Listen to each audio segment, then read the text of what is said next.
Bom, eu me formei na UFC, Universidade Federal do Ceará, em 1968, quer dizer, 50 anos de formada.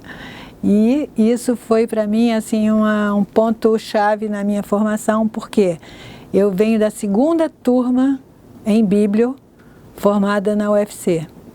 E tive professores que eram super entusiasmados, desbravadores da profissão, que tinham se formado aqui no Rio, na Biblioteca Nacional. Então chegaram em Fortaleza cheios de gás e dispostos a arregaçar as mangas para fazermos um trabalho super bonito e assim desbravador mesmo no campo. Mas eu logo que me formei vim morar no Rio, casei e vim morar no Rio.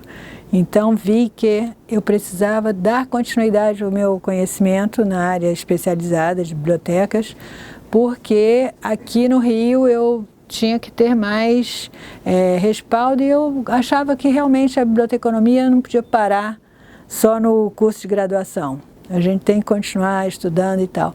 E chegando aqui, então, estava em pleno vigor o curso de documentação científica do IBICT.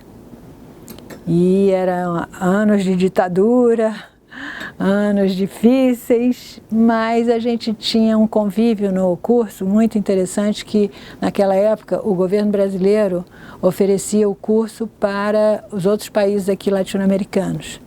Então eu tive a oportunidade de conhecer meninas da Colômbia, da Venezuela, do Chile, e com um intercâmbio muito interessante na área de biblioteconomia. Então foi o meu primeiro momento de enxergar a biblioteconomia assim, fora dos nossos muros brasileiros, né?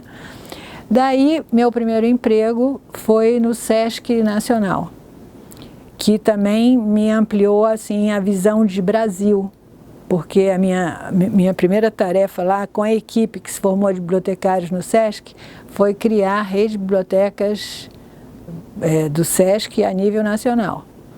Então a gente teve que ter logo uma visão de Brasil muito grande.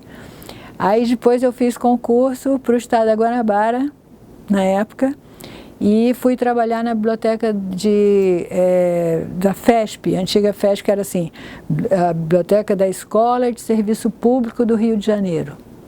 E também vi quão importante era a formação pós-graduação, porque no estado da Guanabara havia um quadro de você acessar ascensão de carreira que era através dos cursos.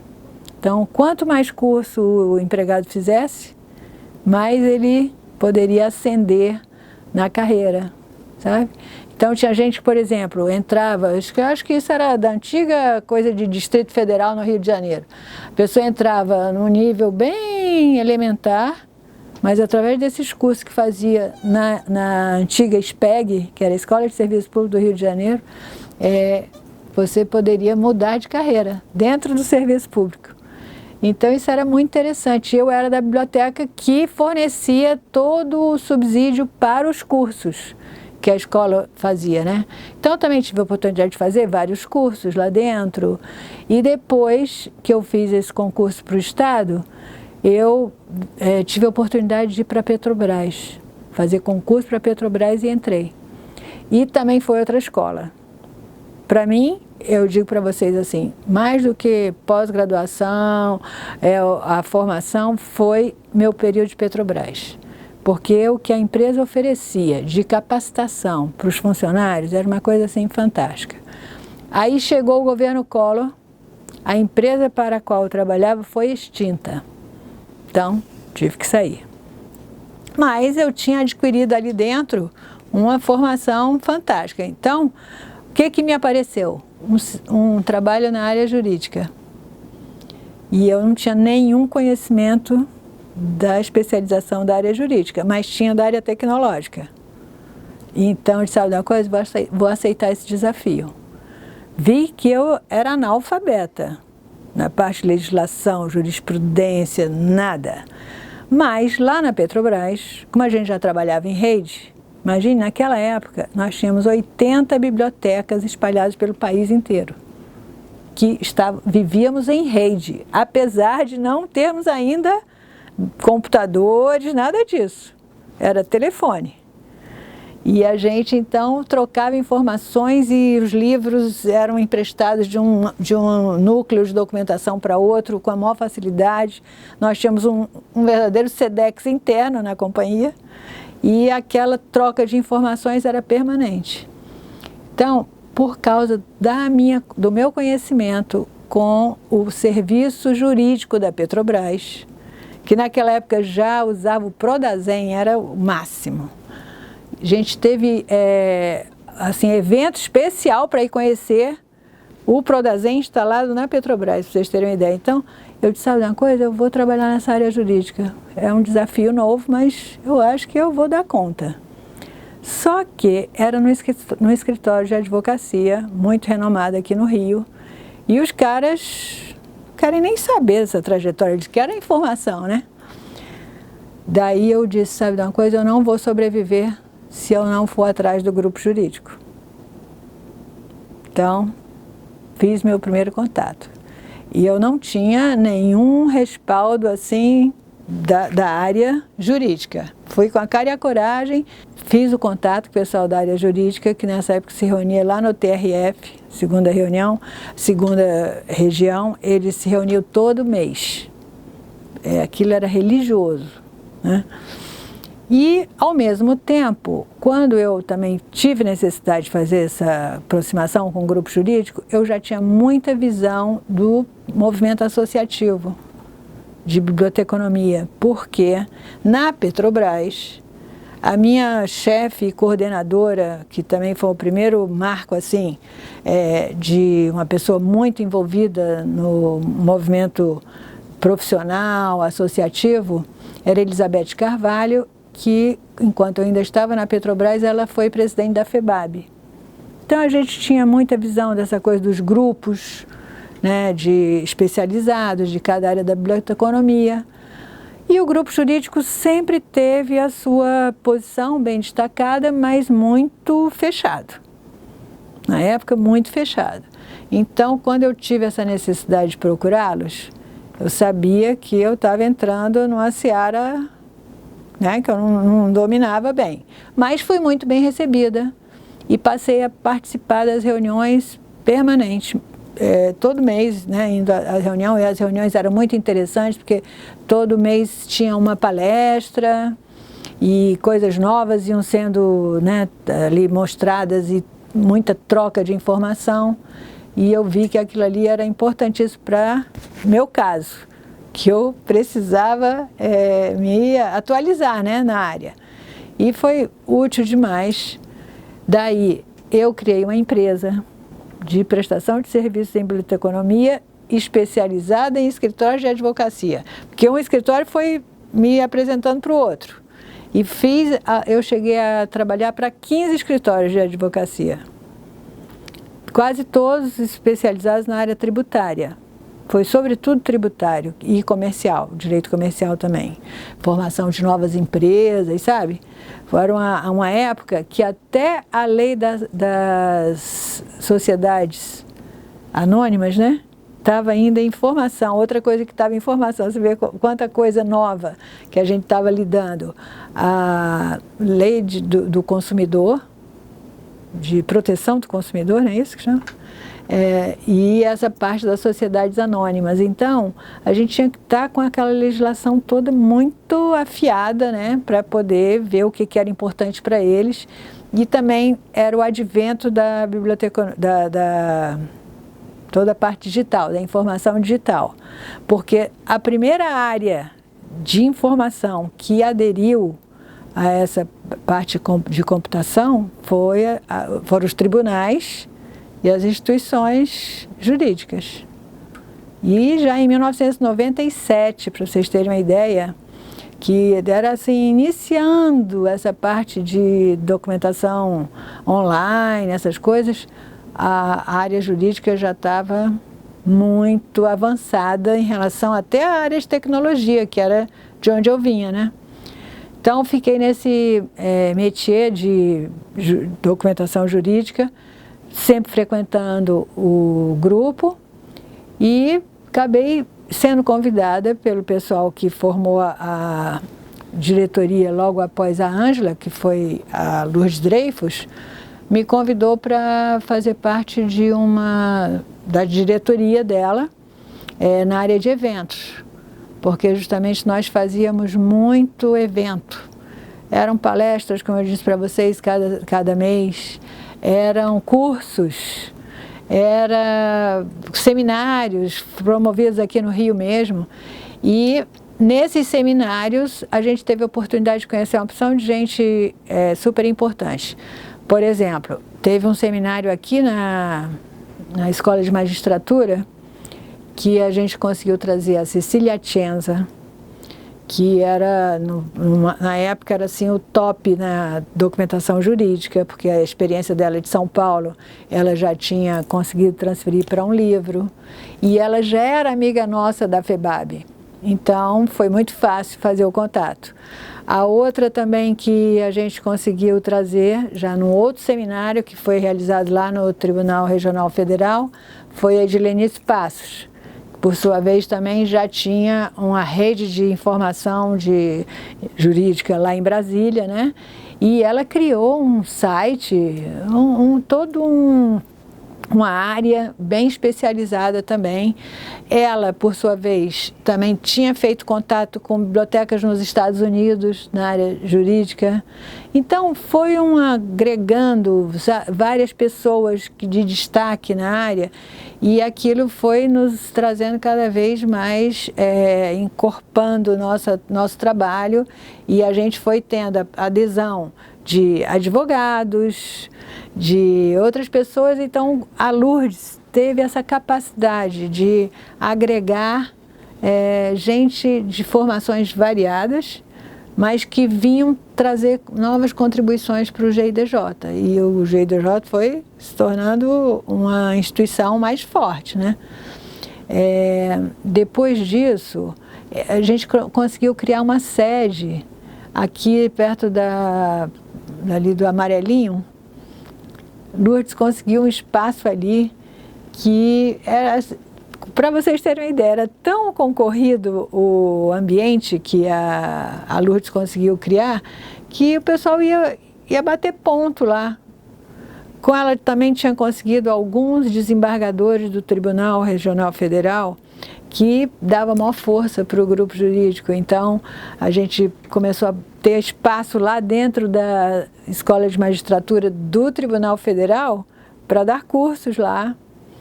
E outra coisa também que foi um carro-chefe entre os cursos que nós promovíamos na época, era o curso de auxiliar de biblioteconomia, que o Conselho Federal estava, isso aí era anos 90, 2000, né? Começo dos anos 2000. O Conselho Regional, Federal de Biblioteconomia estava quase aprovando a profissão do auxiliar, auxiliar técnico, ou técnico de biblioteconomia. E aí depois foi atrás, não deu continuidade, mas enfim, o que a gente deu de formação para esse pessoal que nos auxilia nas equipes de biblioteca foi assim uma coisa fantástica. Muito bom, porque atraiu muita gente e criou nova mentalidade. Naquela época eu considero até que o que a gente conseguiu passar para esses funcionários auxiliares de biblioteconomia foi assim, cursos de como se fosse hoje o currículo de competência em informação, que eles passaram a valorizar muito mais o trabalho que se realizava, sobretudo na área de referência das bibliotecas, sabe? Então foi muito enriquecedor. Aí com essa gestão da Lourdes, que acabaram sendo 2 mandatos que ela ficou, ela me indicou para ser a sucessora dela como presidente.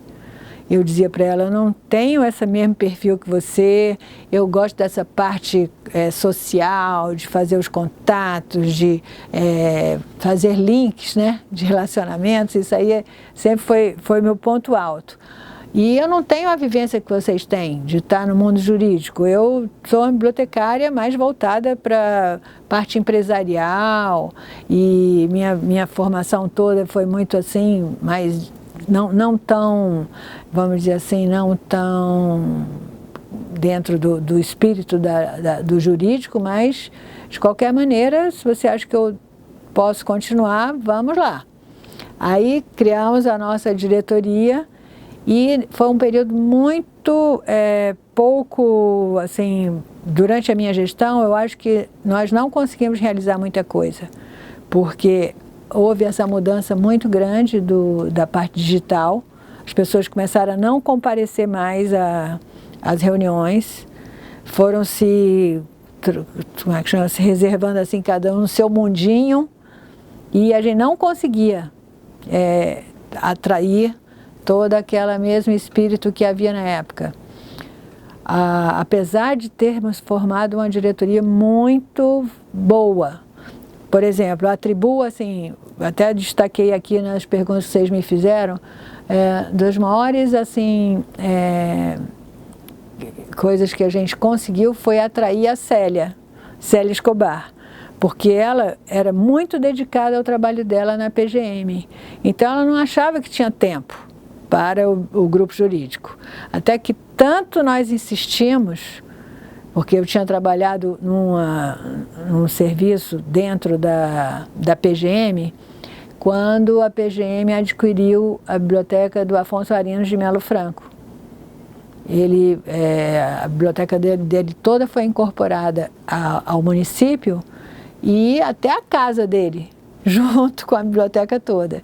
E eu trabalhei na equipe que transferiu essa biblioteca para o sistema da PGM e foi muito gratificante também. Então, essa participação e envolvimento da PGM com esse trabalho acabou atraindo a Célia Escobar para se dedicar mais à documentação jurídica no grupo jurídico, que ela muito focada lá no trabalho dela, do dia a dia na PGM, não via momento para ela se dedicar um pouco à nossa área.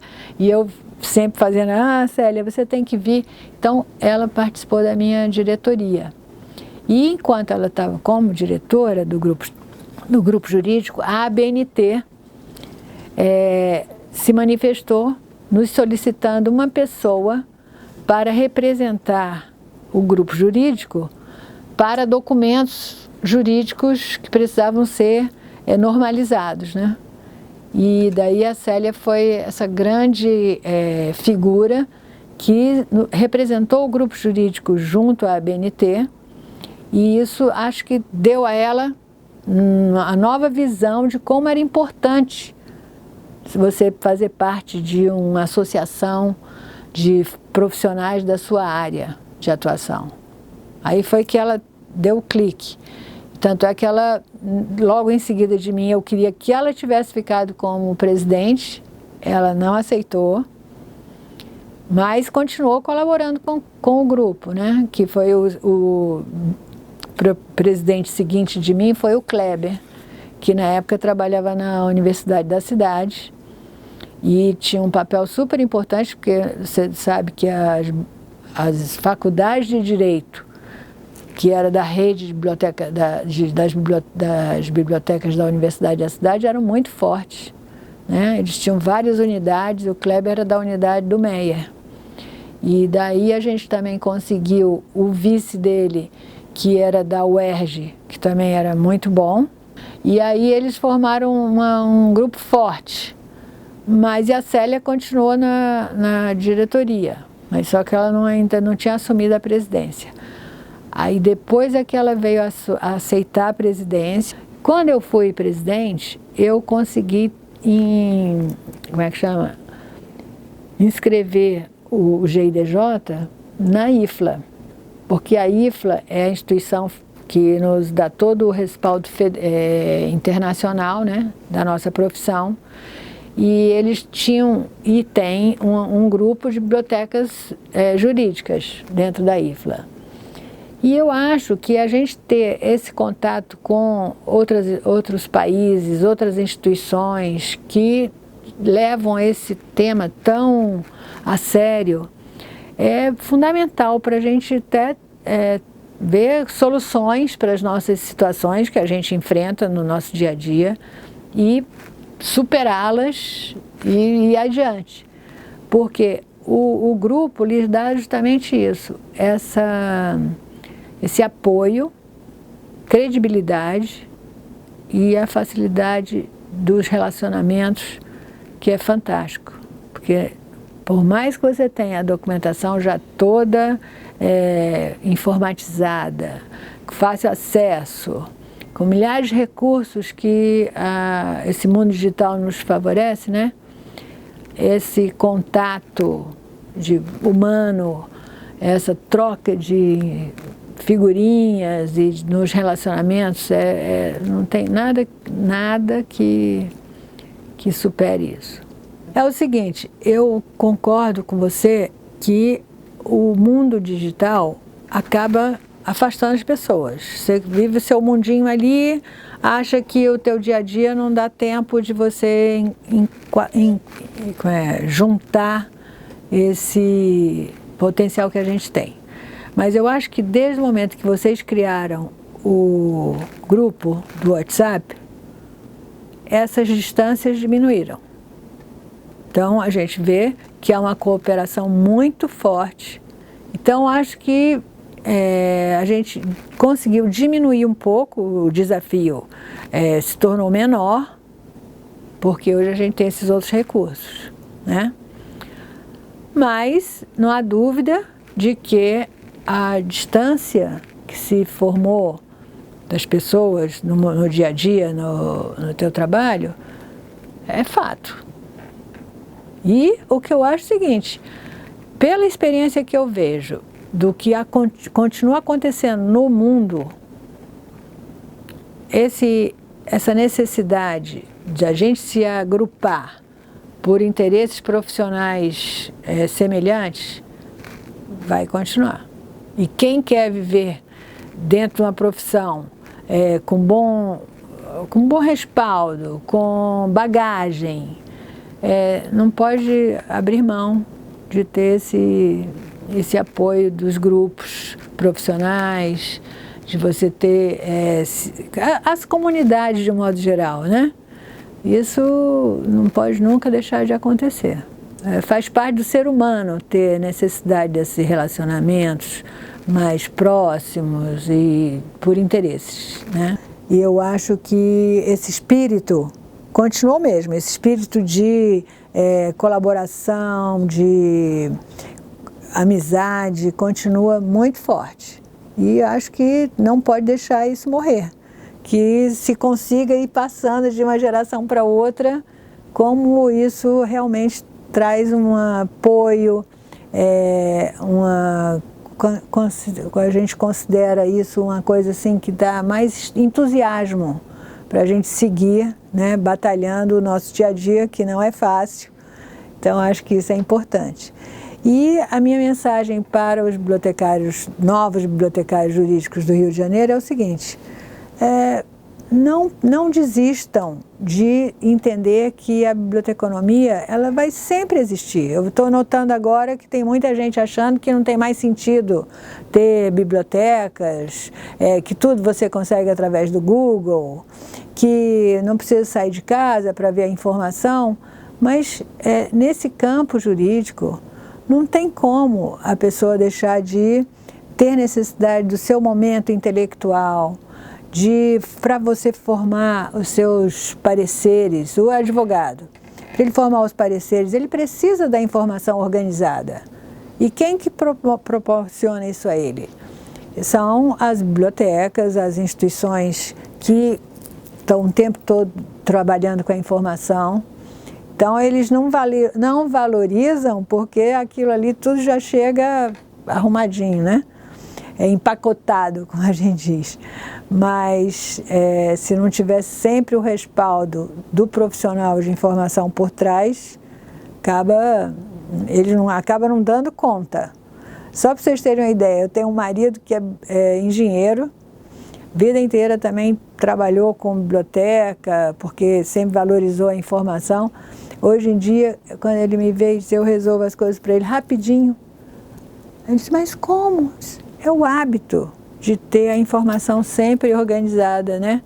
Então, você poupa tempo enormemente e você adquire a informação correta e aquela que realmente de uma fonte de informação adequada, porque o que tem mais de fake news aí pelo mundo é uma loucura, né? Então a gente tem que considerar isso. O bibliotecário que está saindo dos bancos escolares agora, ele tem que cada vez mais entender a informação é necessária e é necessária mais ainda se ela for bem formatada e tendo todo esse respaldo de fontes primárias e secundárias, né, com credibilidade.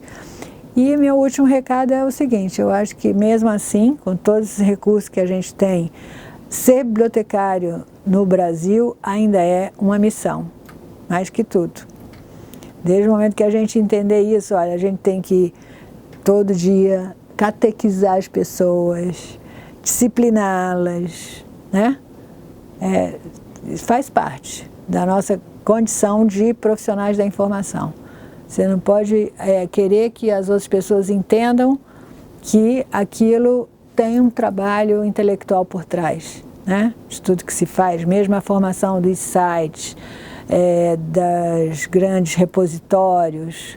Se não tiver a nossa inteligência ali por trás, não vai.